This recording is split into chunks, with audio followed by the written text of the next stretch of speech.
എന്താ വന്നത്? ഡോക്ടറെ കാണാൻ വന്ന. കണ്ടില്ലേ, എങ്ങനുണ്ട്? ഞാൻ പ്രതീക്ഷ പോലെ അത്ര സൗന്ദര്യമൊന്നും അല്ല.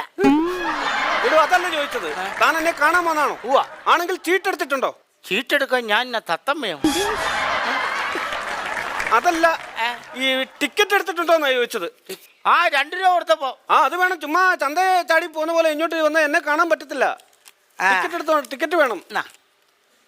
ഇതൊക്കെ ഇതെന്നെ തലയിലെന്നെ ചിതൽപ്പുറ്റോ? അയ്യോ, തനിക്ക് ഭയങ്കര സീരിയസ് ആണല്ലോ. അയ്യോ, ഇതൊക്കെ സൂക്ഷിക്കണ്ടേ മിസ്റ്റർ? എന്നാ പറ്റി? ഇപ്പോഴത്തെ ചെറുപ്പക്കാർക്ക് ഒരു കെയറിംഗും ഇല്ല. അയ്യോ, തനിക്ക് ഭയങ്കര സീരിയസ് ആണ്. എന്നാ പറ്റിന്ന് പറ. തനിക്ക് ഷുഗർ തീരെയില്ല. ഷുഗർ 40. നോക്കട്ടെ. നോക്ക്. എടാ പൊട്ടക്കണ്ണ പ്രാന്താ. എന്ത് ഷുഗർ 40 എന്നല്ല, ഷുക്കൂർ. എന്റെ പേര് 40 വയസ്സെന്നാണ്. ഇപ്പൊ എന്നാണ് പ്രശ്നം? എന്താണ്? തലയ്ക്ക് ഭയങ്കര പെരുപ്പാ.